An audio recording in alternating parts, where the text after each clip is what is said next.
And we are live. Thank you for joining us for today's discussion about SE.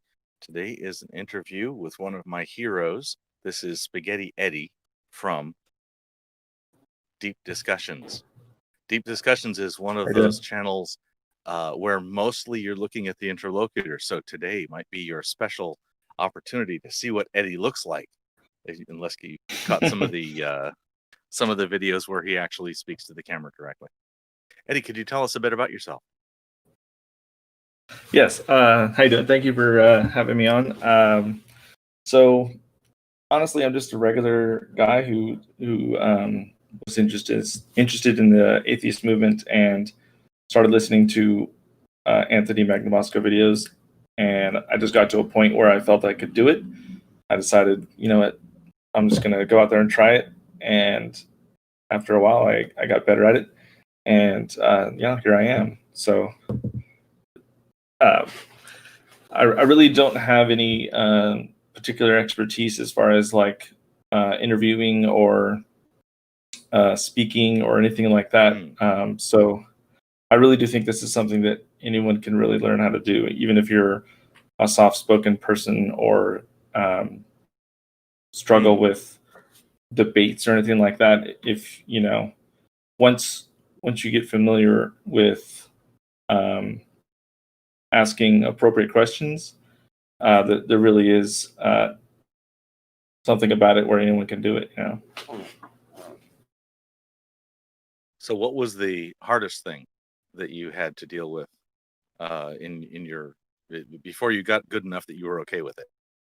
The hardest thing is the first try. Once you do it one time and you just commit to it, it is just addicting after that, and you want to do it more and more. And the only anxiety you have is not being able to do it enough. That's still something that I'd like to do. I'd want to do it more. But I remember the first time before I went out, or just deciding to make that jump, it's nerve-wracking. You just have no idea what's going to happen. And then after the first session and the second session and the third session, you're like, okay, so I'm the one that knows what's going to happen more than the person I'm about to talk to. So I can control that a little more, and I can make it more inviting. And so it's nothing for me to really worry about besides asking good questions. Oh, let me see where I can see it. What lesson? Oh, yeah, actually, I think that was the first question I started asking. So the second half of the question is, what lesson do you think is commonly the hardest for people learning this, other than yourself? Do you think your difficulty is of doing that first one is similar to the average or the typical difficulty that people run up against? Yeah, I would say that because you don't know what you don't know, and so the fear of the unknown is something that everyone has to face. But besides that, I would say the hardest thing that people might make besides that would be trying to get a particular conclusion or trying to get someone to say, I don't know. And you quickly learn that it's at their pace, and you're just kind of like a guide, and it's not about your feelings if someone didn't go where you wanted them to go, because that's not what you're supposed to be doing. You're just supposed to be a guide. What that makes hardest to learn? Yeah, I think that was the same question. Next question, please. Yeah.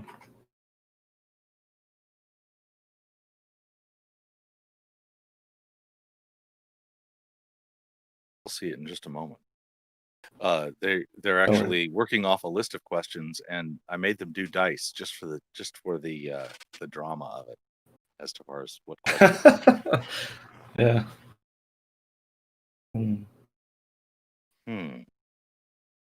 Have you ever been? While we're waiting on a question. Oh, yes, go ahead. There you go. No, you go ahead. No.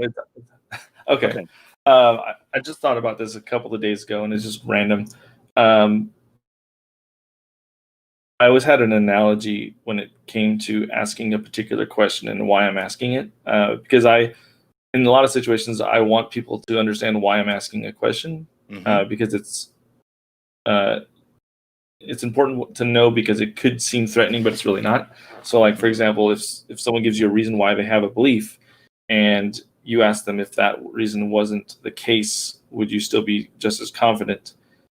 That sounds kind of threatening, like you're going to tell them the reason why the reason is not the case. But really, all you're doing is testing the foundation of their belief, not the truthfulness of it. If that makes sense.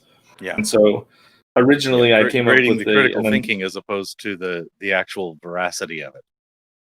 Right. Originally I came up with an example of a dish called jambalaya, and everyone knows that a typical or traditional jambalaya is pretty spicy, but it's not exactly clear what is spicy. And so if you ask a chef what like if you took bell peppers out, would it be just as spicy, less spicy? How would it affect the dish, the spiciness level? And if the chef tells you it wouldn't be any less spicy, well, that tells you that the bell peppers aren't contributing to the spiciness of the dish. You're not necessarily saying it doesn't have bell peppers. And so that's a way to kind of gauge what I'm trying to know, or what I'm trying to understand. But I thought of something a little better. I think, I don't know. You tell me. The game Jenga. So if a belief is a set of blocks that make up, the belief, and it's like Jenga, what I'm trying to do is push on.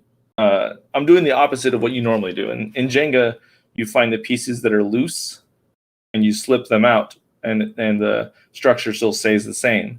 But what I'm trying to do is find the piece that is essential for the structure to stay afloat. So if I find the one that you need to stand up, then I've succeeded, and then we can kind of go from there and discuss, does that correspond to reality? Does that make sense? Yes. Yes, it does. I hit the wrong button. It makes good sense to me that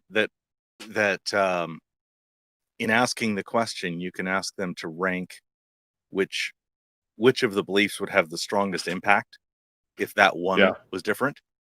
Yeah, that's an important one. Have you experienced an interlocutor having a perverse response to an elenchus, like dramatically increasing their confidence in an obviously daft or unmotivated claim?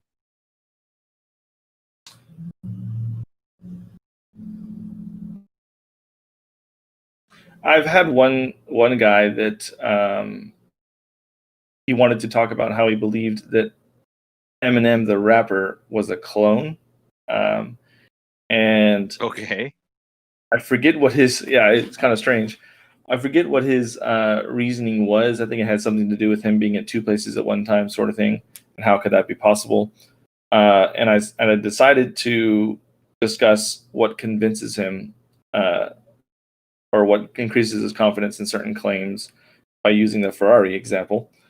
And it was very strange to see that he would just automatically believe that I had a Ferrari. Yeah. And so it kind of made sense given what he was also claiming about Eminem.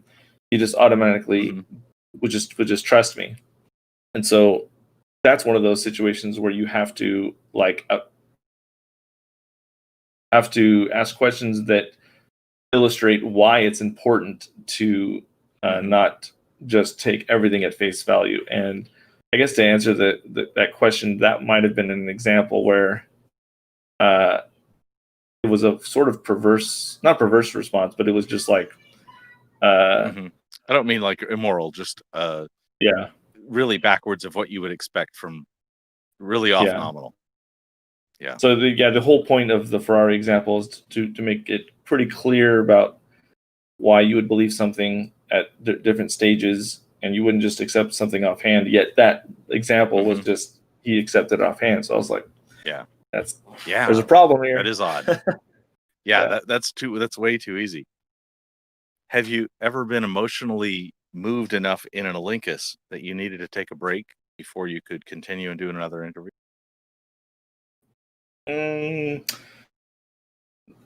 No. I think I once had a discussion about about child rearing and whether physical discipline is something that's off the table or it can be appropriate during times. And because I have two daughters, that definitely hit home. Mhm. And I noticed in the middle of the interview that I was no longer indifferent. I was definitely Mm. going with her and giving my opinion. It happened to be that I was agreeing with her. It wasn't, an argument or anything like that, but because it Mhm. was a topic that, is very important to me at my stage in life right now. I tended Mhm. to not only ask questions to see where she would go, but once she went the way I went or the way Mhm. I would be thinking, I'm like, yeah, exactly, and so Mhm. uh, it wasn't to the point where I needed to take a break, but it was something that I probably um, shouldn't be doing if I'm going to be a good Mm. questioner, if that makes sense. Okay. Trying to Yeah. remain Yeah. objective. So, Yeah. so what would be when you're why is it important to remain neutral?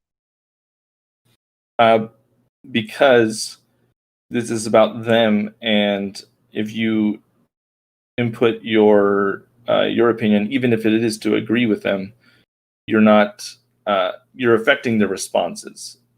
And just as you can disagree with someone and it pulls up the possibly a backfire effect, you can agree with them and they may not actually think um, in their own little bubble in their head. They Mm. might just be waiting for you to fill in or or something like that. I'm not sure how exactly that would work, but I don't think I think that a positive or a negative reinforcement doesn't allow them to think it through by themselves, if that makes sense. Yeah. Yeah, it does. Okay. Do you have a favorite category of claim? And are there any claims you fear or dread to confront? Um, I definitely think morality is something that can be tricky. Hmm. I also, I guess, morality is both uh, of those is the answer for both those questions because I love doing it and discussing that topic, but I also know that it could be very sensitive and derailed quickly. Mm. And so there's this level of high stakes when it comes to talking about morality that I both enjoy and also have a lot of caution about. Hmm. I've got one you can't see yet. Have you ever gotten anyone to change their mind? If so, what's the most you've affected someone using SE? Um, from my experience, no one really changes their mind right on the trail. Um, it would be kind of cool to hear about. There's ways for them to reach out, and I haven't heard anyone reach out to me saying that they've changed their mind. Um, but the closest I've come to was a discussion about karma and Mm. whether karma is an outside force affecting everyone or if it's an internal dialogue that you can affect, you know, the reality Hmm. around you. And so I think someone kind of, Yeah. but just by thinking about it, was like, okay, what I'm saying actually doesn't make sense. But I think it's Mm. probably something like that. So Okay. So they um, redefine their claim to something a lot more modest. yeah, yeah. But Yeah, when it that's comes to about the most huge, and profound that I get usually. Go ahead. yeah, I mean, usually no one just um, changes, especially when it's an important belief that they have invested a lot of time in. They usually just don't, switch or admit they switch right away. It's got to take a lot of thinking and honestly, even if I've never convinced someone, oh, I'm sorry, not convinced. Even if I never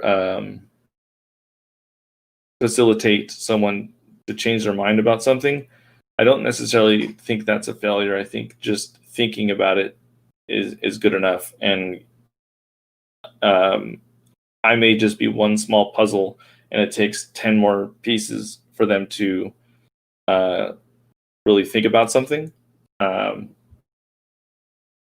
I'm happy just to be the guy to introduce. Yeah. That A little process. nudges. Yeah. It takes a long time for people to change things that they've held on to for a while, and we wouldn't want to rush that, I think. Yeah. And also, without I think pushing through- sorry. Go ahead. Also, I think it's probably not a good idea to think about your goal being changing people's minds. I mean, there's certain things you want people to think about and answer the questions that you're asking in a certain way, and you want people to think clearly, I guess. But to say, I want them to reach this conclusion, I think is ultimately a mistake. Because we all have our conclusions, and the point of all this is not to be tied up in a certain conclusion, but understand the methods that reach the right conclusion, or the methods that reliably come to true conclusions. And so we should be ready to toss a conclusion out, at any moment if the right set of criteria is set up. Let's see. Without pushing into anyone's privacy, can you tell me how your intimates and your family view your hobby of SE? I'm on the wrong. My wife kind of. Yes, thank you. That's the right one. I displayed the wrong question. I was confusing you. Yeah, that's okay. I was listening. My wife just kind of thinks it's interesting, and it's a really good alternative to arguing, which is something that I used to do. And she was like, didn't like that I would argue with people all the time. So it's a good alternative in that sense, but she's not exactly a fan of SE. She any type of uncomfortable situations she doesn't like listening to. So, but I do get a lot of questions from friends and colleagues about it. Usually it's just a lot of interest, and they want to know what my positions are, and I'm like, well, it's not really about that, and it's just about how we get there. And so to me, it's when they say things like that, it's kind of cool, because it shows that I'm at least trying to be neutral, attempting to be. It's hard to always be neutral, but all the feedback I get from friends and colleagues is that, wow, that's interesting. I never thought about that. And when's the next video going to come out? So. Okay, good. So pretty positive. Have you ever encountered a claim or an interlocutor that made you want to do some research of your own?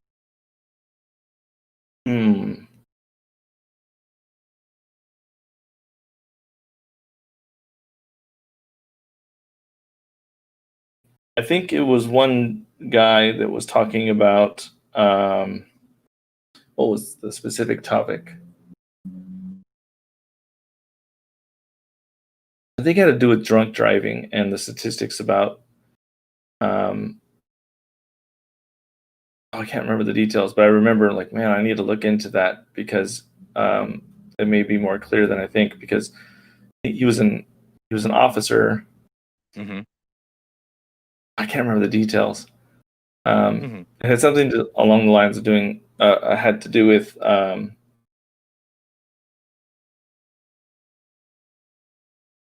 pulling people over under intoxication. I can't remember. I'm sorry. Yeah, but the specific isn't part of the question. The answer turns out to be yes. Well, hopefully I have some details. Yeah. Well, and that's okay, because the point isn't the detail of the question. It's whether that has happened for you, whether you end up doing the research, and if that research affected your thinking on the topic. That would be the point of it. What is the worst result that you've experienced in an Olympus?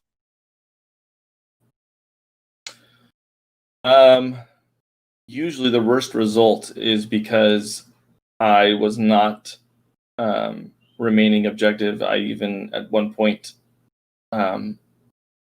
became argumentative. And I think it was earlier on when I first started, and this gentleman had a ton to talk about, and it got to the point where he said some morally questionable things, and because of that, he didn't want me to post it, and it's because we were in this back and forth. I was still asking questions, but it was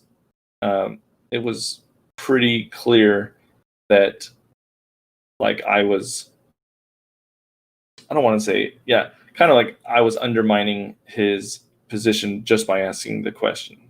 And so he ended up, he was a pretty important figure in the community, and he ended up emailing me saying, hey, please don't post this. And I kind of tried to convince him otherwise, that, it'd be a good thing for people to see. And got some advice from other SEers, and they said, just if someone doesn't want you to, don't post it. There's no need to do harm. If you're no need not to happy against with anybody. Yeah. Consent can be revoked after the fact with SEers. It's just fine. Yeah. Okay, next question here. Let's see. How often do you modify your own confidence in a claim during or after an Olympus? And have you ever had a greater than 50% confidence shift from one? I don't mean necessarily during the meeting, but maybe as a result of one.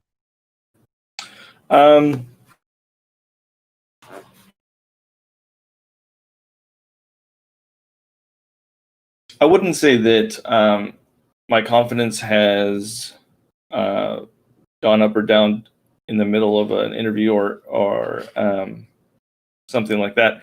I think what tends to happen is I haven't even considered where I'm at when there's a particular claim. And so once we talk it through, I'll think about my confidence level. But a lot of the times I'm not even in that mindset because I'm trying to remain indifferent. I'm trying to remain neutral. And so when I start thinking about where I'm at, what enters my mind is my thinking and my what I think I'm convinced of and why. And so that rarely happens because I'm not even in that mindset. I'm just trying to put myself in their shoes and not even worried about mine. If that makes sense. Okay. Yeah, it does. Next question. When would you abort an Olympus? I think the obvious times to abort is when they're no longer interested to have the conversation. That's pretty clear, Okay. You definitely don't want to just try to reconcile something, because if they're not willing, then the whole endeavor is just kind of done. But another reason would be, even if they are interested in the conversation, if you think that by questioning their epistemology and how they came to a conclusion, it could bring about some psychological harm or some sort of suffering, they would have to confront. That's something that you have to think about and make the judgment call, because you're only going to talk to them for a short amount of time, and you don't know what kind of support system they do or don't have. And it seems kind of unethical to just turn them, ask a really hard question, and then everything unravels, and then you have no idea what's going to happen to them. Yeah. So, for example, Anthony has asked me to add. Go ahead. For example, I've had a conversation with someone who's lost their child, and they believe that during the funeral, God spoke to her and said that,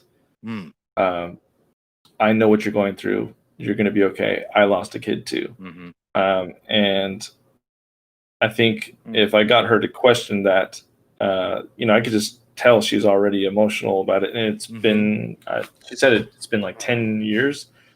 Sure. I don't think that's something that I could have lived with if I removed a support system that may not be replaceable, if that makes sense. Yeah, exactly. It took me a long time after being an atheist. I went through a big angry atheist phase from about like 2 years through 6 years of since my faith. Everyone does. Yeah, and for I've managed to get to the point where I don't care what you believe. I only care what you do. It took me a long, long time. Yeah. When you say you don't care what you believe, you only care what you do, you mean like actions, or are you talking? Okay. Yeah, I don't care what anybody in this room, besides myself, believes.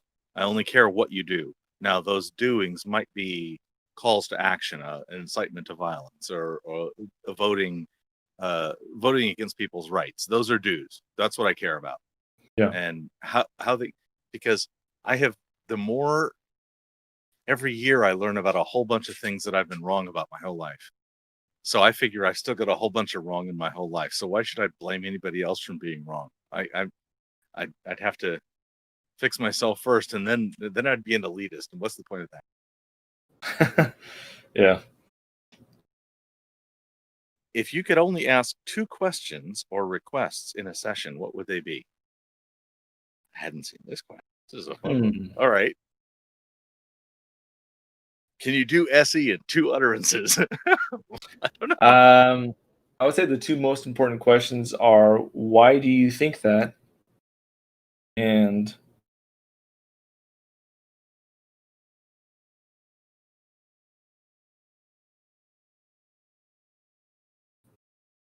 can we use the method that you are using to reach other true conclusions? I think those would be the 2 good ones. Why do you think so? And can that method be used for other conclusions? Nice. Okay, so that's pretty much going to be in the faith category of response, maybe. I get a whole lot of SE online where people are already familiar with this stuff. Their answer is, I was convinced because I read a study with a large N, and it seemed valid, and it was a consensus, and my confidence is 75%. And the follow-up question do you think that could be useful for other things? Yes. It becomes real simple. Yeah. Okay, next question. Are you aware of some of the criticisms of SE? Some see it as dishonest and maybe being manipulative. And if so, do you think there's any merit to it? I mean, I do think there was some criticism in the beginning that did help SE out. One of them being defining what they mean by certain words, and that's just communication 101. You have to understand what someone's saying. You don't want to put words in someone's mouth. It could be viewed as you trying to make them look stupid or wrong, even if that's not what you're trying to do. And so that was a really good rapport criticism. Is all about perception. Defense of truth doesn't count at all. I would say the other valid criticism was being transparent about what you're doing. And if people weren't okay with that or didn't want to do that, that's totally fine. I think at first, when you try to have that conversation and you're like, by the way, I'm going to be asking you some questions that's going to challenge how you could be so sure. There was no like rhythm, or not rhythm, but there was no good routine on how to say that to someone without making them go, what are you, what? I don't understand what you're doing. But once we got that down of like how we're going to explain it, then it became kind of a good icebreaker, I think. Before it was just kind of like, well, I'm just going to try to. At first, we were just trying to do it well, and now it's more about we can add on trying to explain it well to someone else what we're going to be doing. Yeah. Next question, please. What actions could the examiner take that would disqualify a conversation from being SE by your personal standard of how you see SE? Examiner being okay. So like the interrogator, the SEer. Yeah. So I like interrogator. Other people are allergic to that word, so we use examiner a lot of the time. Yeah, it's kind of conversation for being SE.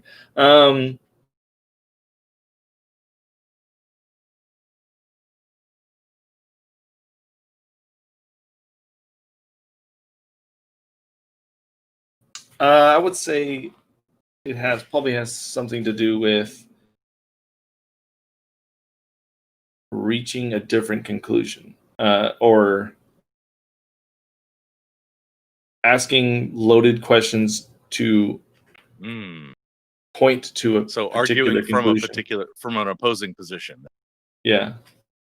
So I mean, SE isn't just asking questions; that's just the vessel. But if you ask questions to argue and load the questions, then it's no longer SE. Yeah. Okay. Good. Next question. What actions must the interrogator perform to qualify a conversation as SE? This is the opposite of that first one. Yeah. What are the minimum things you need to do? And this one says interrogator. Fun. Yeah. I would say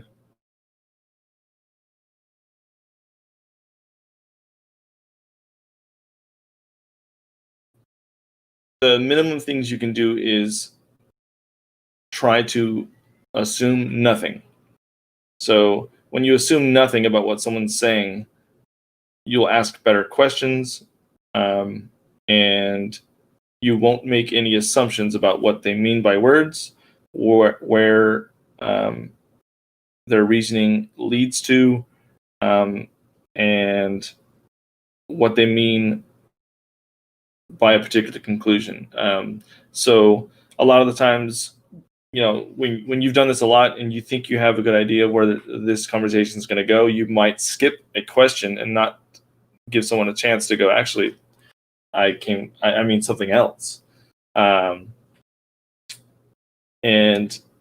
basically, by assuming nothing and clarifying everything, you're really letting them hold the steering wheel completely. If that makes sense. Yeah. I say that a lot, if that makes sense. Yeah. I need to stop doing that. I don't mind. It's a good ask for, did you understand me? It's just another way of saying that same thing. Comprende? Do you have a minimum goal or a passing grade for an Olympus, and how often do you fail to achieve that goal? A goal for someone I'm interviewing or myself? Yeah, when you're doing an Olympus, do you have a minimum goal for the result of that Olympus? And how often does that actually fail? I think the minimum goal is to have a cordial conversation, and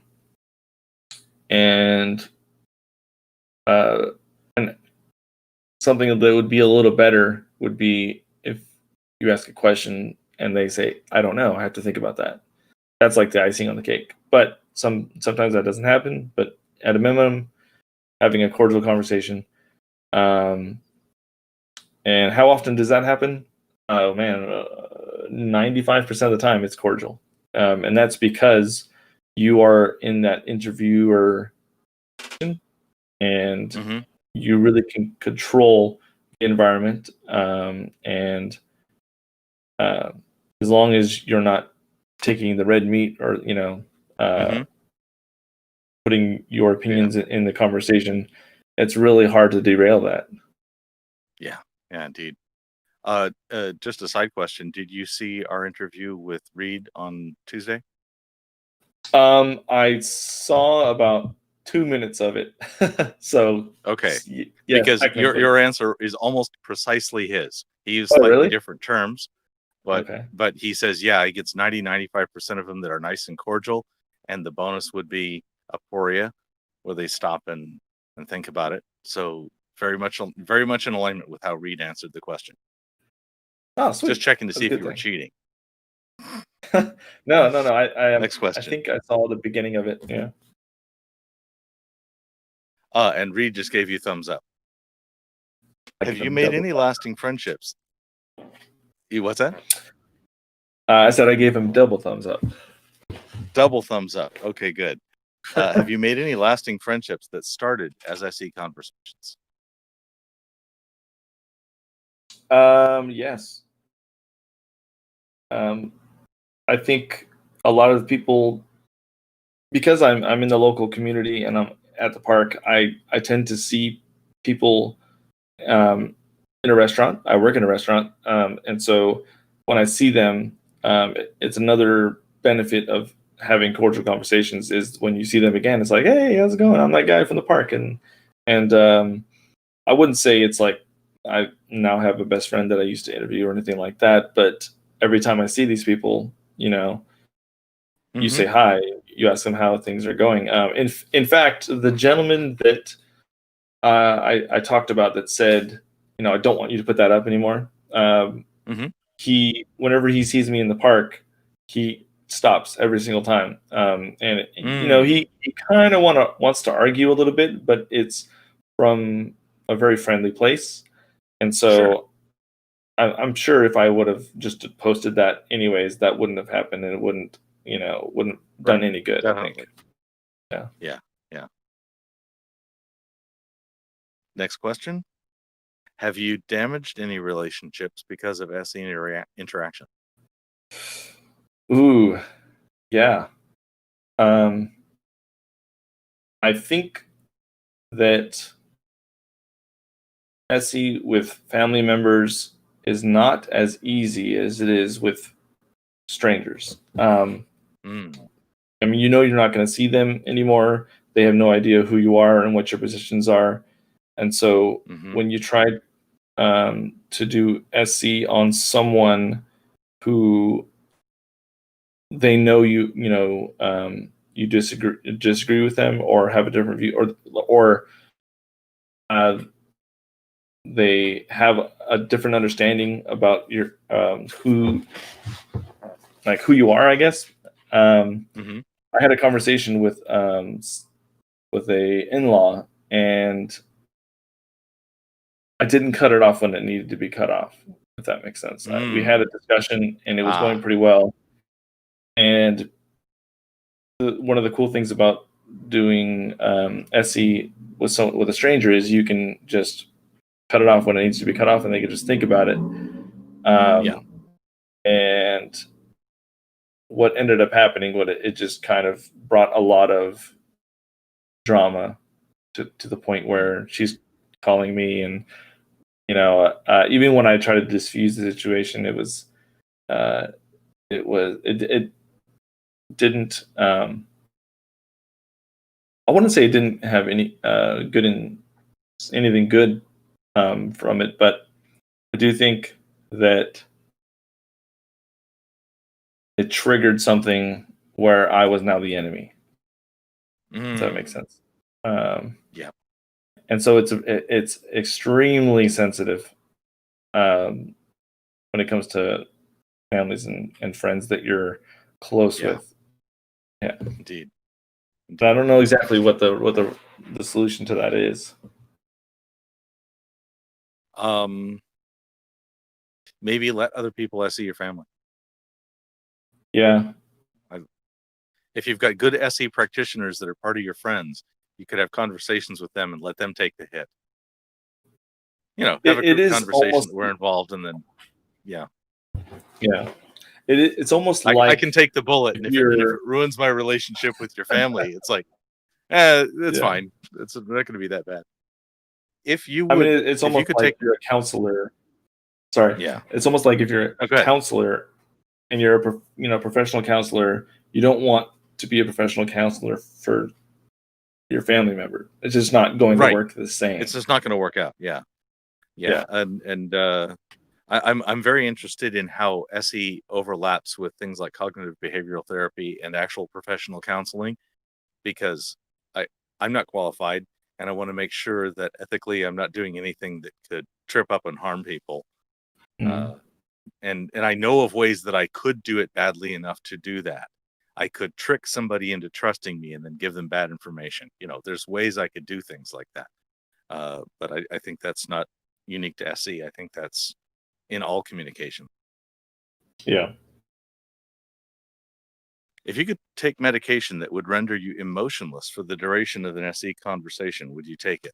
I'm going to assume it's safe and also has side effects that are tolerable and all those things.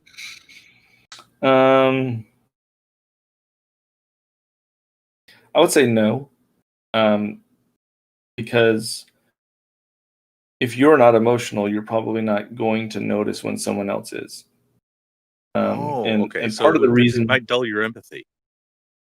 Yeah. yeah, and I think part of the reason why um, internet or text-based SE isn't as effective is because there's not that face-to-face communication and emotional exchanges and um, the, just the normal things that you would see when Hmm. you're face-to-face. And so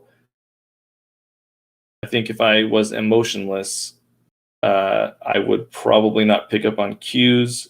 I would Hmm. probably ask an inappropriate question, and I probably wouldn't abort a conversation that I should be aborting. So Hmm. I think Hmm. not having any emotion is that probably includes not being able to feel what someone else is feeling. Put myself in their shoes. So Yeah. I wouldn't. Yeah. Yeah. I think I agree with you. Yeah. Great question. Very interesting answer. Big thumbs up. Getting lots of love from the chat on this one. Is Oh it yeah. important to Ooh. go into SE? And yeah. Are you seeing collab SE text? You don't have to jump there. It might be distracting to you, but that's where people are talking, Uh, and that's actually where we're posting the questions through to our interface. oh, okay. No, I don't see them, but Is it? I can probably look at them later. Yeah, that's fine.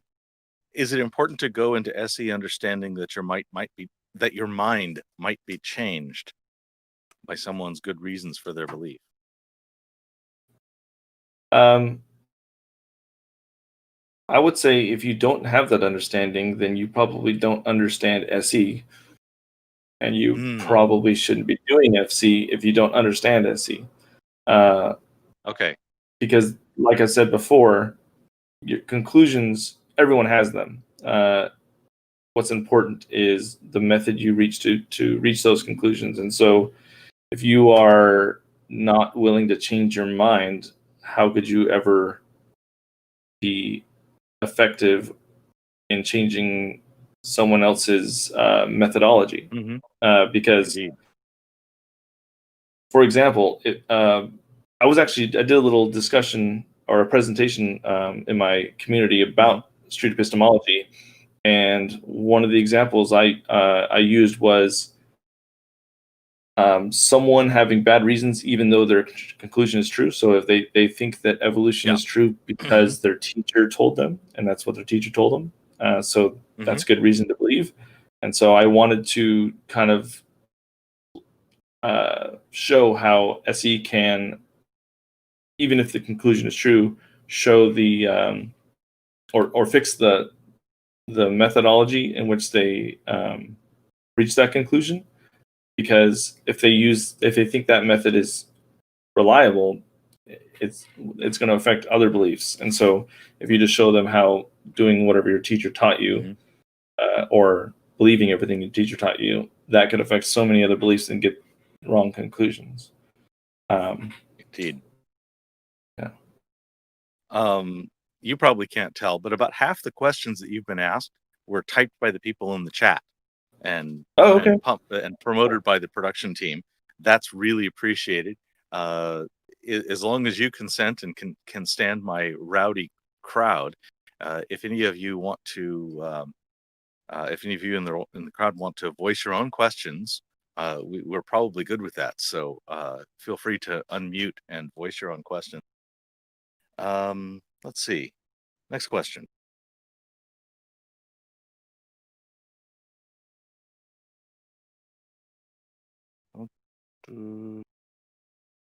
Yep. What do you do when your interlocutor says no to the tic-tac test? Either it's not necessarily odd or even, or perhaps I'm not wrong and this third person is not wrong if I claim odd, they claim even. That truth's all relative to that degree, and we can't be sure. Okay. So basically, what happens when your very mundane example that's supposed to be obvious how truth doesn't work that way doesn't work? Um, I would say you raise the stakes. So, you know, I would give other examples like, okay, so if I'm hearing you correctly, this means that if a flat Earth uh, person that believes that Earth is flat, it's actually flat for them. And for someone who thinks it's spherical for them. And maybe someone who thinks, um, you know, life is an illusion, that means life is an illusion for them. Am I hearing you correctly? And, just become a little Yep. more, get more drastic with it. And then I'm sure, I hope that at that point they'll be like, well, okay, maybe I'm not going to go all the way with this. So, Are you familiar with Vanessa? Vanessa. I'm referencing an Anthony video. He had a 3-part with Vanessa, who did in fact go all the way down to that odd or even couldn't be determined because different people have different ways of looking at it. So there was no objective language that could describe odd or even. Wow. Was that the one who had to do with Yeah. cultural narratives, or is that a different one? Yes. Yes. And her thing was her big issue was Kachina ancestors in museum. Yeah, I Mhm. did see that one, and I think she was just so tied to her narrative that she didn't want to contradict herself, and Yeah. I would think that the more examples that you can kind of just think about and throw it her way, she would eventually go, no, that's not what I mean. Well, James Lindsay agrees with you. Does that make you a bad person? That's a joke. Uh, No. yes, in the Collab SE text, there the production has just posted the video I just mentioned. Next question, please.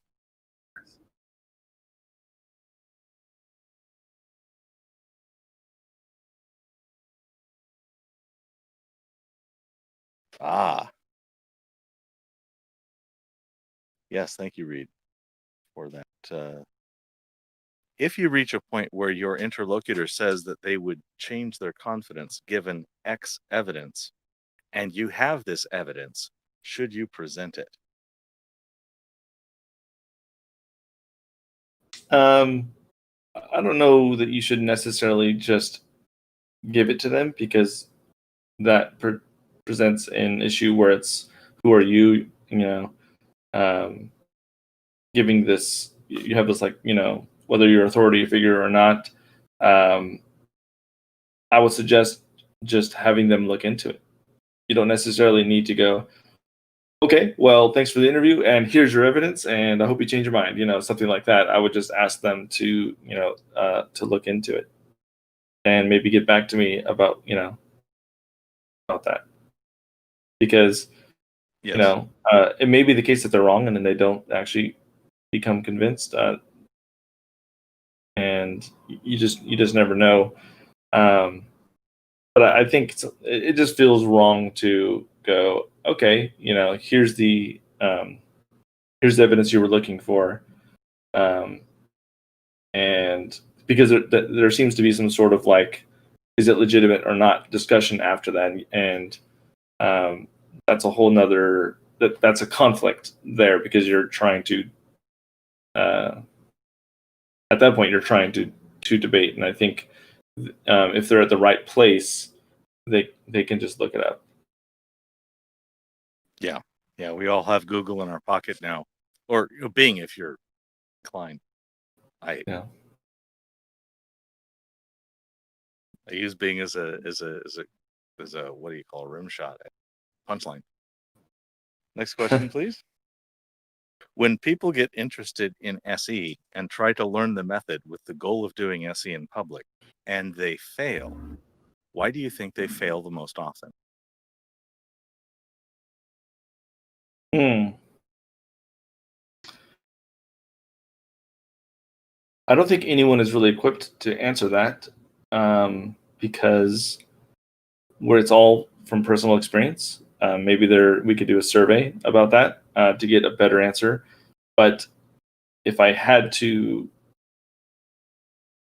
guess about what that would be, it would be because they weren't familiar enough with what question to ask next, or they have temperament issues where they just can't let something go.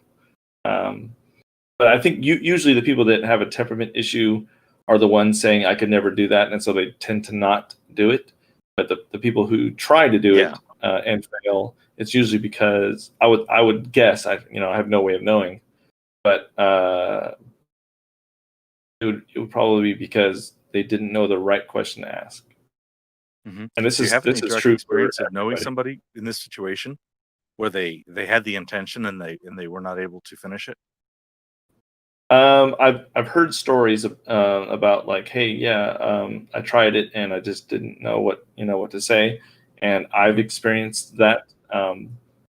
What's changed in the last couple of years is I'm pretty comfortable about what question comes next, and I still kind of struggle with what's the best way to ask this, because there's good ways, there's great ways. You don't know if there's even a better way to ask the question, and sometimes you can ask a question that's tailored to the specific person. So I think everyone's always in that spot, probably even Anthony, where it's like, ooh, how could I ask this question better? So Okay.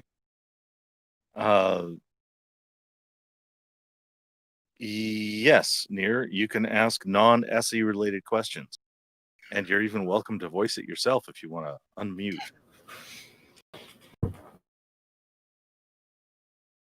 Hello. Hello. Hey. Go ahead. I was curious. What kind of music do you like? I like heavy metal mostly, but I pretty much like everything. It really depends on specific songs. I'm a musician. I played the trumpet for 14 years, so I can listen to an orchestral piece, heavy metal, even country. Everyone, calm down. Uh, um, rap, anything that I think has a good quality to it. But I tend to go towards heavy metal. Yeah. Favorite bands? Tool. Tool? Tool. Yeah. Nice. Cool. Any other questions from the crowd?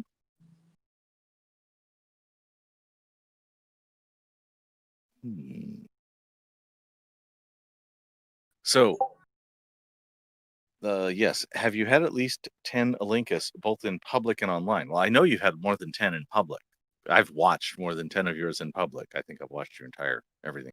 But as far as like online, like we're doing video to video, have you had 10 Alinkus online? I've never done SE, excluding like, here's an example of SE. Let me try it on you, but everyone's just interested in it. I've never done SE over video. It's usually over like social media, Twitter, Facebook, stuff like that. And you can do it on Twitter. Oh my God, how do you do it on Twitter? Okay, go ahead. Twitter's I'm blown away. Yeah, Twitter's actually better than Facebook, I would say, because people can't just go on a rant. So it's either they're going to answer your question or they're not going to answer your question. And so I think that's better, but it's not as good as face to face. But yeah, I don't have like a good, I don't want to say platform, but I don't have a good system to set up certain interviews, I'm more along the lines of like, hey, someone invites me and I talk to them. And I think I'm actually got invited to someone. He's a Christian and he wants to talk about SE and kind of stuff like that pretty soon. But yeah, I generally don't do it over the internet. Okay. Do you have a virtual reality headset? No. Okay. Reed is all interested in perhaps doing some online things in virtual reality environments, and so he's asked. Do you have So, plans for doing SE online?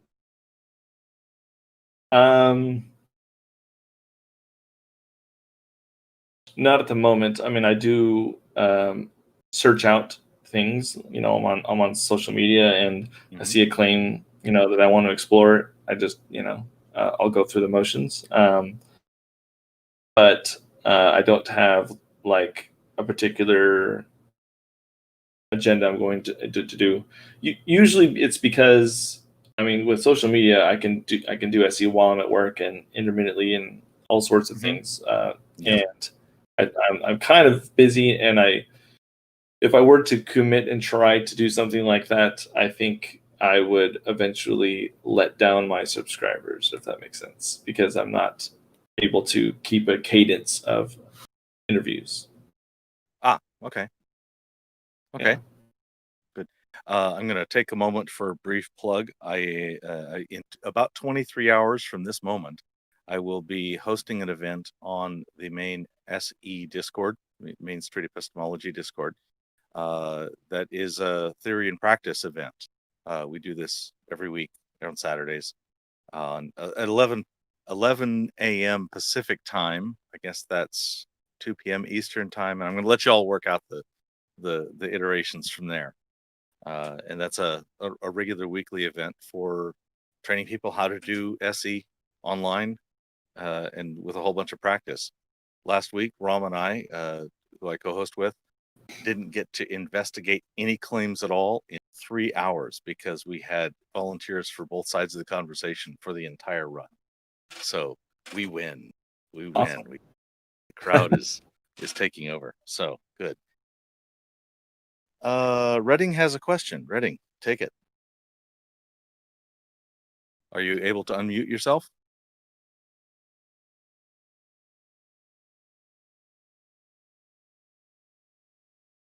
Not sure that he's able to talk for some reason.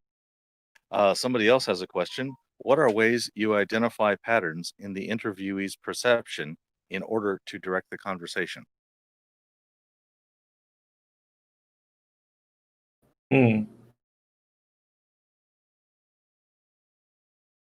What are ways I can identify patterns?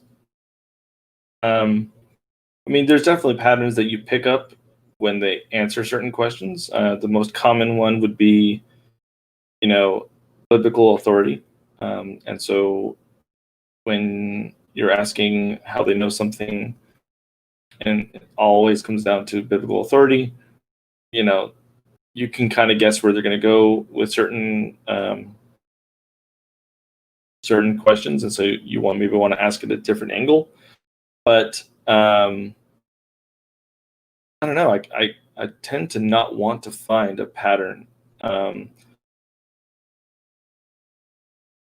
In a way, I want to be more like that little machine that has 20 questions. That if you answer 20 questions, you're eventually going to get to the right question. And so, it's not really identifying patterns. It's just process of elimination, and then you do the work, or the interlocutor does the work.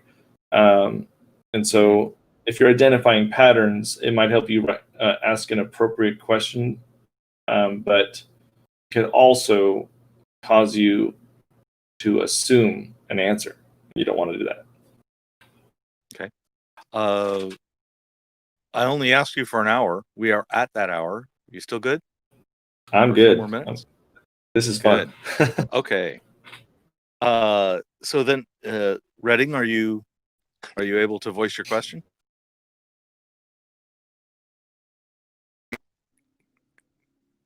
I was just wondering. I don't know if you ever personally dealt with it, but whenever like things like prejudice or other hate hate-based learned beliefs, do you with SE, do you think it would it's like it would be fine just using straight SE, or do you think it would have to be modified a little bit to take into the consideration, the environmental of learned aspect of hate-based beliefs?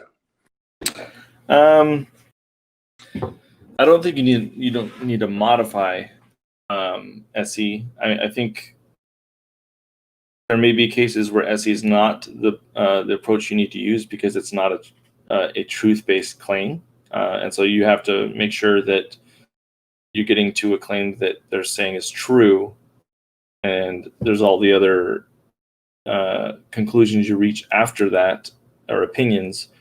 But if it's a truth-based claim, you don't really need to modify SE. And I think a good example of that is someone who he did an SE interview with a girl about she believes that every white person is racist. And I'm trying to think of his name. I think it's I'll have to look it up, but he only did like 2 or 3 interviews, and they were all really good. And that was before I even started. And what he did was he asked her to play the role of, the racist, and he would ask her questions, and it got her to think about the best way to go about. I don't know. You just have to see it yourself. He took her off the hot seat of judgment and asked her to answer certain questions, and it was really, really cool to see. And I think at the end, she came back and she's like, "Man, I just want to thank you for having this conversation because it really allowed me to look at this differently." And I'm trying to remember what his YouTube was called.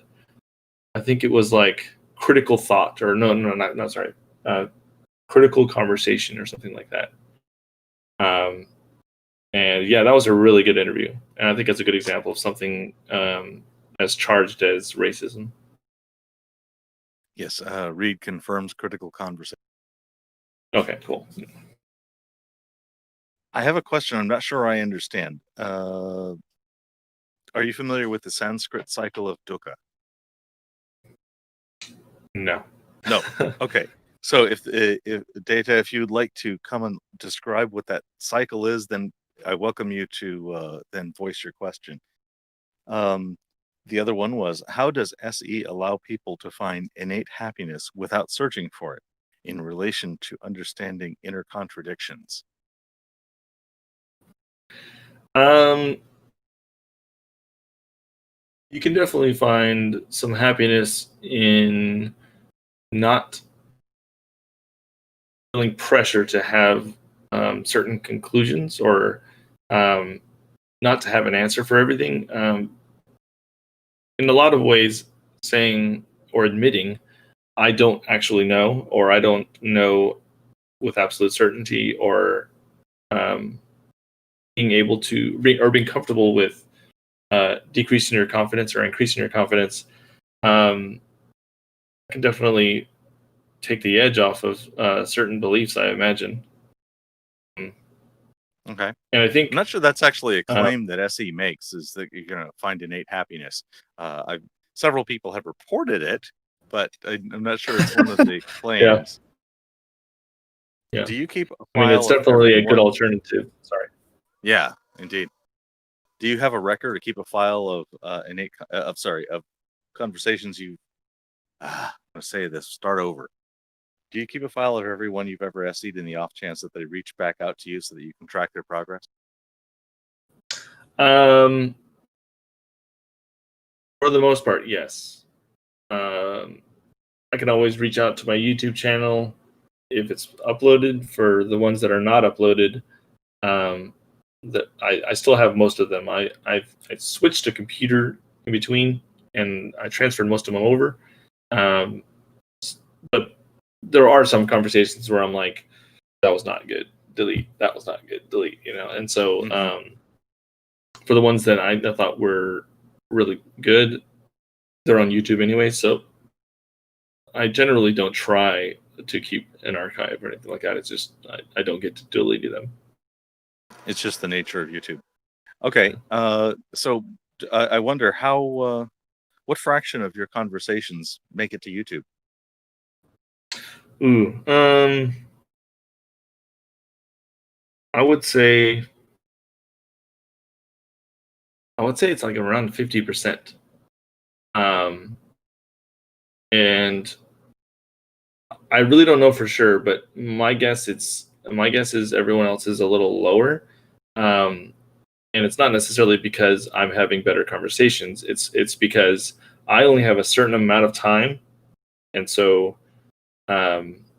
I try to have the best conversation. I don't know how to say it. Like I think my level of what a good conversation is probably a little lower, because if you have 20 interviews in a day, you pick the top 3 and post that, you have so much more to choose from.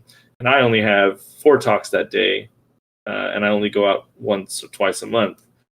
I want to try to put out some content, and so sometimes, I guess I have less to choose from, and I'm still going to post things that I think are beneficial. Okay, good. Can SE be used effectively with an agenda to convince people towards a position? I feel like that's a contradiction, because It does seem like a trick question to me. depends on what the agenda is. If the agenda is about good methodology and reaching, all right, and something that we like, if I'm steering someone towards testability or not being able to test it, that's an agenda, I guess you say. But as soon as the agenda starts to come in the form of conclusions, then it's kind of like, okay, that's not SE. You can't have an agenda of a specific conclusion, and it still be called SE. Like, sure, you can do it and say like you're doing SE and just like hide your agenda, like, haha, I'm gonna make as many atheists as I can. But yeah, I think generally the agenda has to do with methodologies. Okay. So let's see. Yes, the Aaron Raw question: when is SE not called for, and facts and debunking is called for?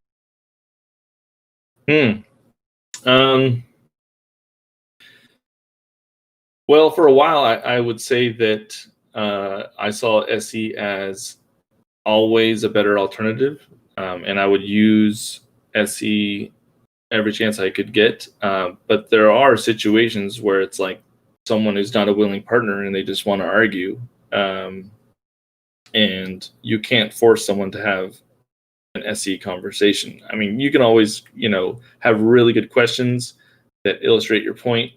But at the end of the day, if there aren't, facts and debate win the day if it comes to someone who is argumentative and not willing to have that type of discussion. And so, like I said, in the beginning, I would always thought SE was a good alternative, but debate has its place too, and I love to do both. In fact, I love to debate more than I should, if that makes sense. I jump to the debate before I give SEs a chance sometimes, and sometimes I'm just not in the mood, because SE is a commitment to.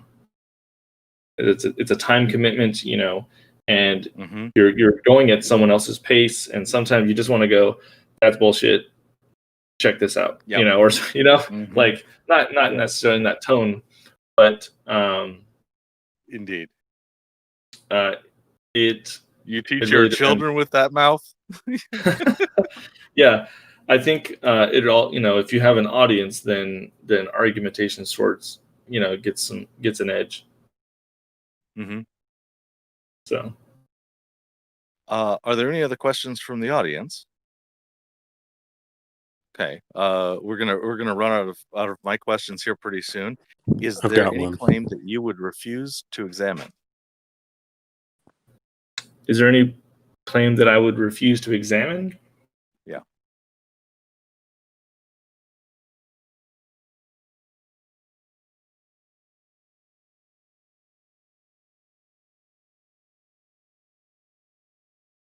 For everybody counting on your No. bingo cards, that is 4 times aporia today. 4 aporia. Yeah. Go ahead. I would say no, and that's strictly the claim, not necessarily the person asking it. There's plenty of people in certain situations that I would not try to challenge the claim, but if someone is in no psychological harm by holding that, or not having that claim, then yeah, I don't think there's any claim I would. Yeah. Okay. Somebody had a question to voice? Thought I heard somebody just a moment ago have a question Sorry, to voice. that was me. There you are. Another Good. non-SE question. Favorite TV shows? Favorite TV shows? I don't watch a lot of TV, mainly because I had children and they take it over. But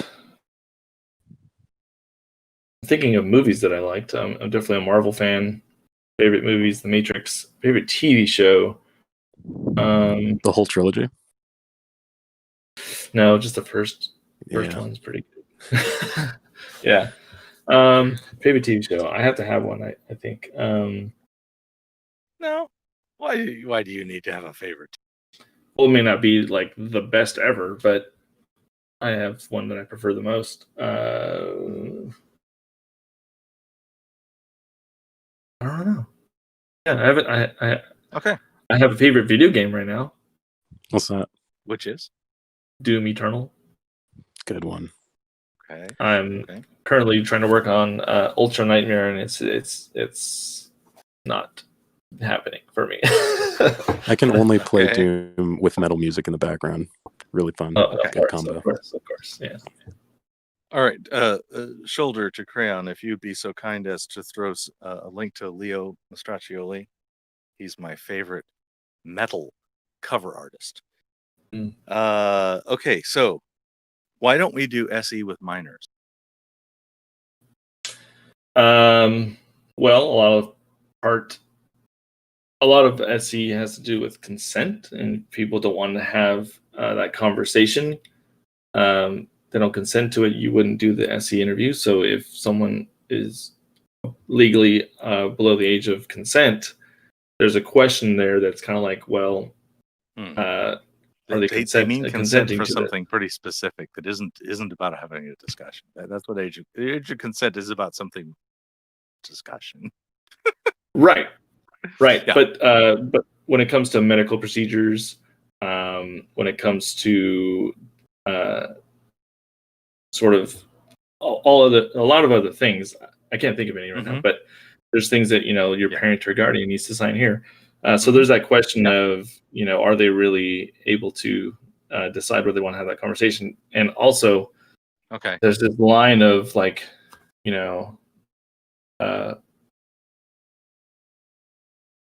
parent and teacher sort of what they want their kids to be exposed to, and so there's certain things that they sign up their kids for. I don't know. It's one of those things where depending on the topic, it's probably harmless, but you can definitely upset some people by having that conversation, and I feel like it does seem a little wrong. Mm-hmm. I don't know why exactly. If a parent was involved and gave consent with their child, and obviously they both consented. Yeah. Are you good with that? Yeah, I would say that, and then that it should be fine. Yeah. Okay. If a group of minors wanted to learn SE, is there any reason they shouldn't try to learn and practice? No. Okay. I think Sleepy asks, is consent bound by your native country or the current country you're in? Would you have to modify that depending on where you were standing? Sure, yeah, you can modify that. I wouldn't say it's necessarily like about that, because you're not actually breaking any laws by having an SE interview with a minor. But the premise is that there's something to do with consent with that, and so you want to be careful. So erring on the side of caution. Yeah, whatever age that is, depending on the country, that's not necessarily the point, because it's not actually illegal. So, indeed. What evidence would you need to be convinced of the existence of God or a God? Ooh, okay. Define a God however you like. Yeah, so to think about the classical God, I actually did a video about this, and I want people to be more comfortable answering this question. I think a lot of the time. Okay, so the Matt Dillahunty answer to this, part of it I love, and part of it I think you can go further with it, because his answer, paraphrasing, is, I don't know what it would take, but if a God existed, he would know what it would be, and it would have the power to do it. So it's kind of not my problem. That last half, totally correct. If there's a God, he knows what to do. If he wanted to do it, he could do it. So unsatisfying. Oh, yeah. And so, and I love that answer, but not until I got into SE that I saw the answer of I don't know as kind of like, okay, you don't know now, but can you think about it? Why are you okay with I don't know? Like, just it's an internal question. So maybe think about it more, and don't just leave it as I don't know. I mean, scientists definitely don't leave it at I don't know. They try to figure it out, and this is something that you can do without doing any tests. You can just think about it. So for me, I would say if they could tell me,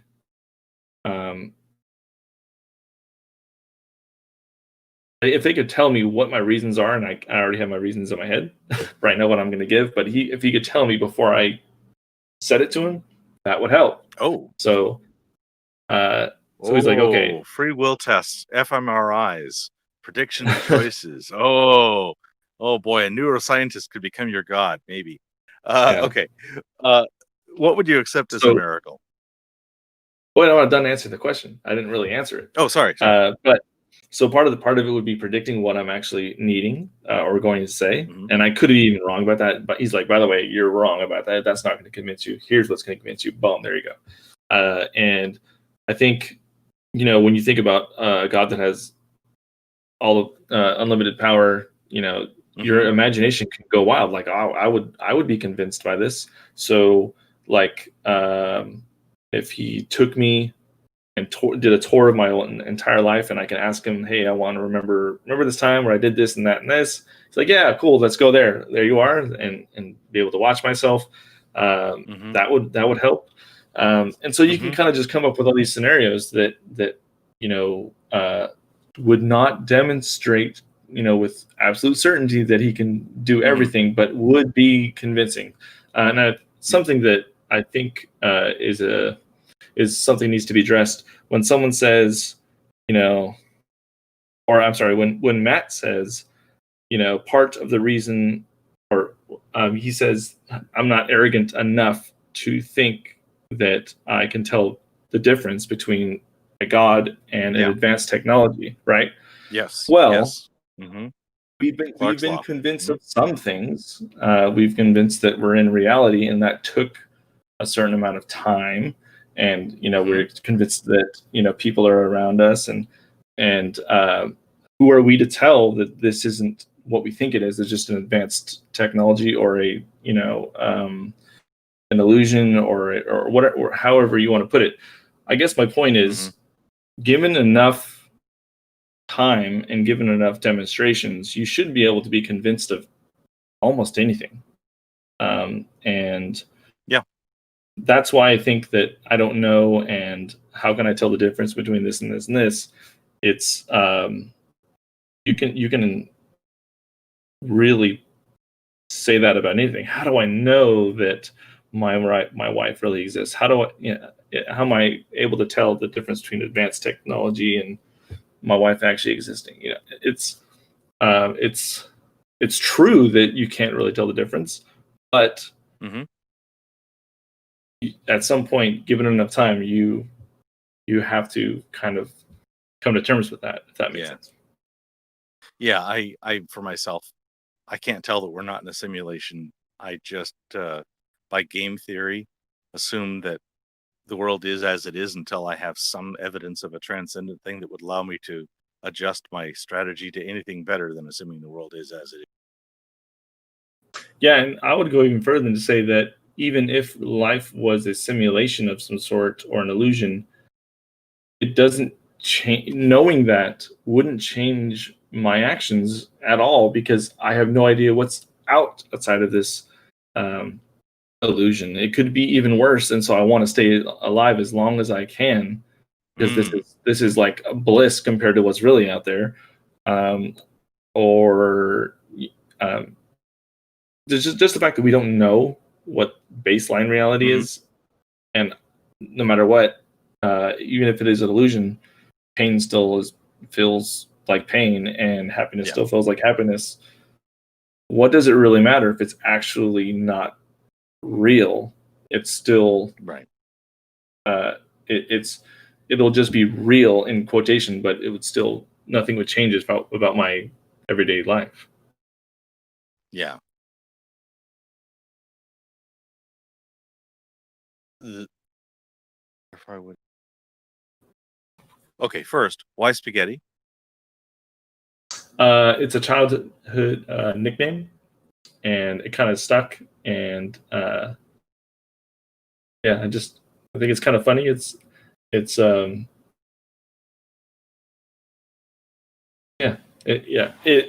that everyone kind of goes along with, and so I've just kind of adopted it. Yeah. Okay. Okay. So, given enough time, you said you could be convinced of almost anything, or do you mean almost anything that's true? Not necessarily. Like I said, I'm convinced that everything I'm convinced that we're real when we're talking. I could be wrong about that. So if that's not true, I'm still convinced and not knowing it. I just have a long track record of inner exchanges that I believe that human beings are real, and I'm having a conversation with another human being, and multiple interactions definitely help. Yes. Good. Okay, good. There was some log in and out. That was all fine. So, selfish question. Assuming that you're looking at me and my goal is to teach SE people, I want to bridge people from, I saw one Anthony video and I'm slightly interested in SE, all the way up to, I'm ready to go out and practice SE in public should I want to. What would be your best advice? What should I cover the most? What pitfalls do you see in teaching them? I think, watching videos is definitely the best way to go about it. It's the book. If SE was a class, watching videos is the book. And from there you can kind of just teach how a normal teacher would. So she will tell you, or he or she will tell you what questions you can ask, and but more importantly, why do you ask those questions? And then from there, you can present claims and ask someone else what would be the most appropriate question for this, and allow the student to start taking over. So I think concentrating on questions would be the best route to go, and maybe even starting out not really understanding what conclusions you're talking about, but just discussing the most basic questions, and then you start inputting conclusions, and then they can kind of work through it. Maybe. Okay, thank you. Jen Birdman asks, do you have any tips for thinking on your toes and coming up with good questions?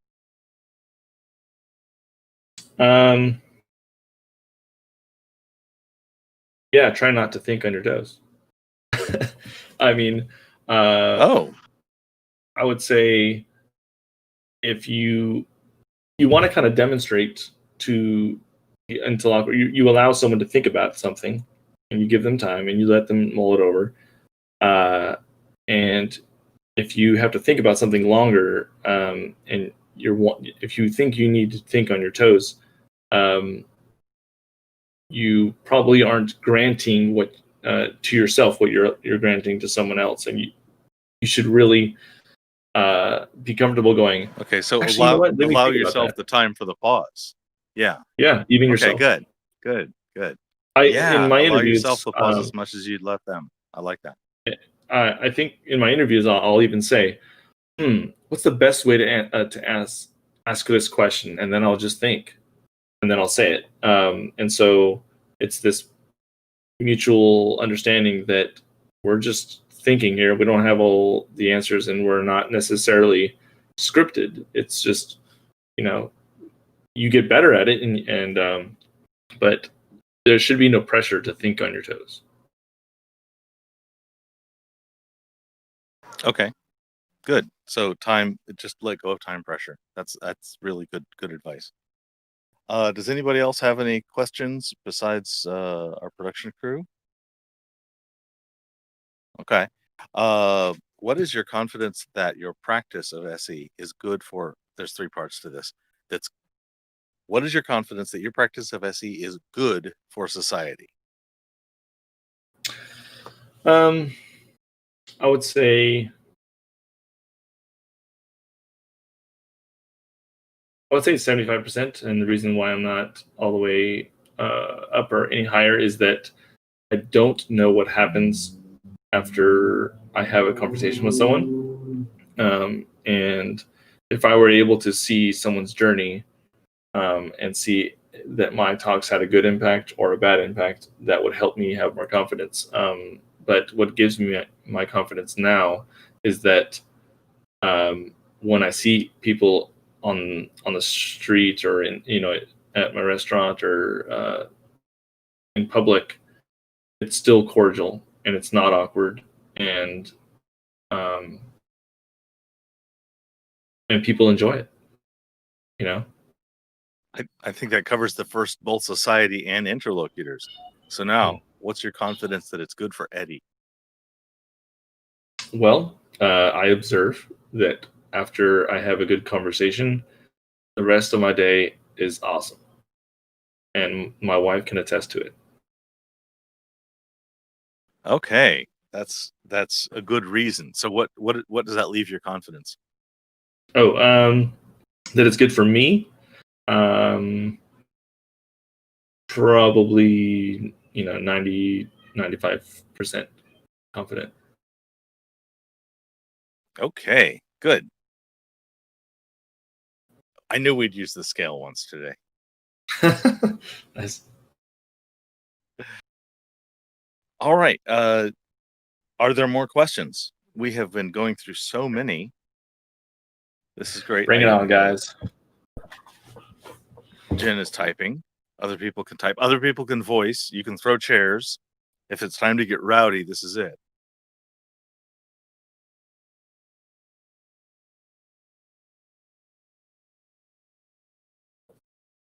Yeah, we're so good. Aha. Have you experienced an interlocutor that was dishonest about their position in a context where steel manning wasn't specifically welcome?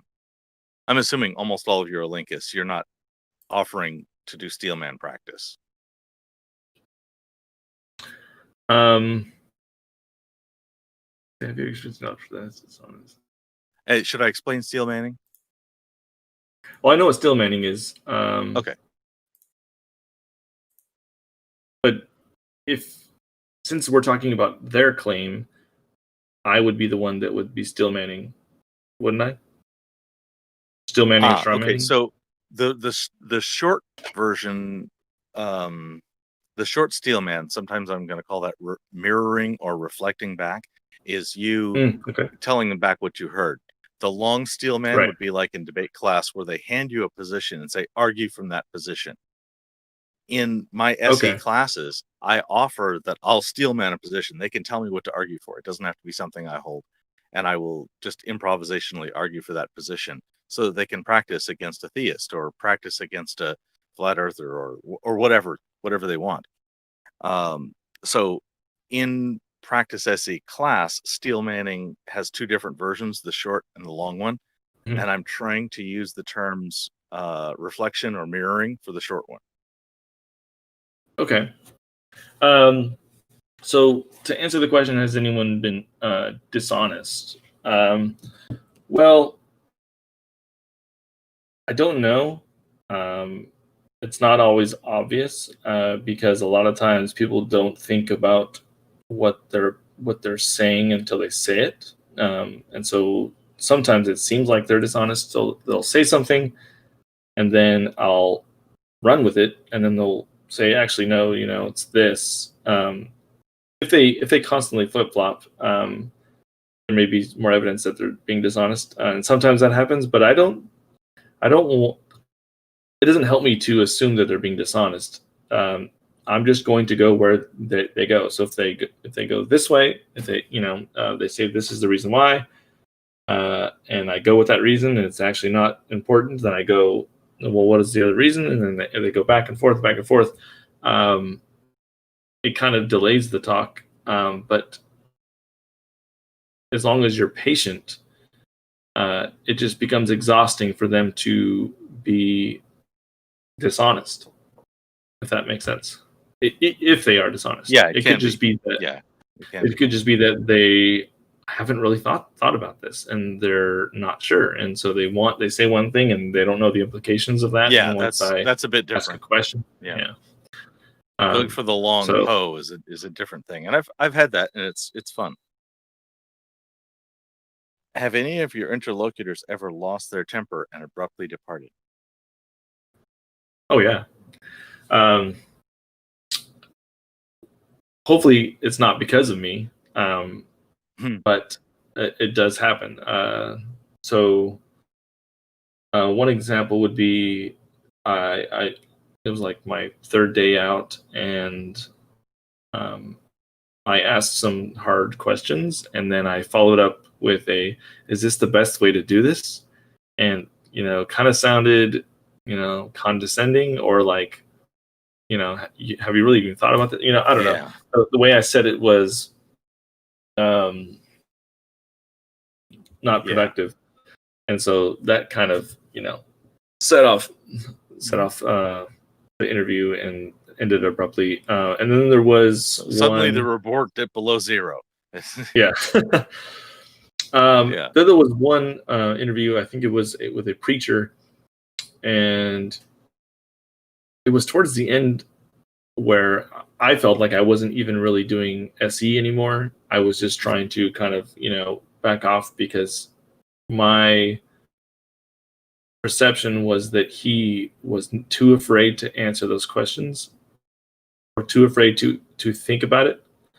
And so he would literally just not answer my questions. And I was trying to be as calm as possible and just ask the question again. And so eventually I think I pulled away, but he just wanted to engage. And so it was interesting. So what ended up happening was I feel like he blew off some steam by talking about what he wanted to talk about. And then I ended the conversation with, I think it had something to do with the flood, and he felt that babies are just as guilty. I'm sorry, or weren't guilty as everyone else. And I asked him why he didn't expect a bunch of babies to be on the ark, and he's like, I never thought about that. And you can kind of see a few moments where he thought about it and then snapped out of it and walked away. And so, yep. Okay. Yeah. That might be successful. That might be really good. I'm not sure. Okay, we are over an hour and a half. Do you have anything that you'd like to tell the audience? I think, honestly, I just want to say that I'm literally just some guy with a little bit of time that chose to do this. I don't think I have anything special that makes me able to do SE. I think maybe the one thing I have is I have a very good temper. So I'm able to keep my emotions at bay, so that helps. But other than that, I really think anyone, if they really want to do this, if they enjoyed the conversations and they think they could do it, just try, just go ahead and do it. Because the cool thing about SE is that even the worst conversations aren't. The worst thing can happen is that you don't get to the bottom of why someone believes something. It's just like a little weird interview, and it's pretty much harmless. It's not like it ends catastrophically. And so I think the hardest part is just going out for the first time. And I think if most people just try it, they can eventually learn how to do it really well. Okay. Yes, I hope you are correct. I have yet to be able to have enough exposure to figure out whether you're correct. I am trying to teach a bunch of people, and I will say, so far, everyone who has, in any of my public classes, anyone who has tried at least twice and keeps trying continues to show progress toward that ultimate goal. So far, now if they try twice and I never hear from them again and they quit, I wouldn't know. So again, I'm blinded to those that fall out of it. But so far, I've seen at least a lot of positive reason to think so. Okay. Seems like that's about.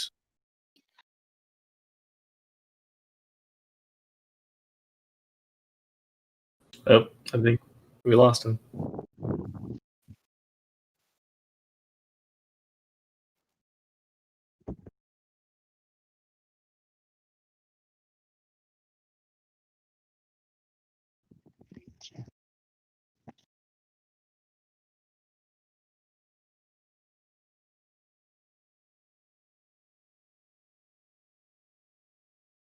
I'm visible. Okay, good. Yes. So it looks to me like no, you're unfrozen. I can see him, but I can't hear him. Good. Can't hear me? Can't hear me now? Not good? I can hear you. Okay, good. Thank you. I'm audible. So I think we're signing out. Thank you very much for coming to the show. Here are 5 of my favorite channels. All right, this is a chance for us to demonstrate patience and and embrace the pause. Indeed, embrace the pause. So here are 5 of my favorite channels. They're something like out of 11 of those that we have in the promoted channels on my YouTube channel. If you are really, really into street epistemology, you want to understand the method, my favorite collection of resources is on streetepistemology.com that is provided by Street Epistemology International. If you would like to be a guest on my show for discussion about SE or any of the other of the 8 categories that I do that are all focused on SE on my show, I look forward to hearing from you. You'll find a link to my calendar where you can ask for a specific slot down in the doobly-doo. Thank you. I look forward to hearing from you.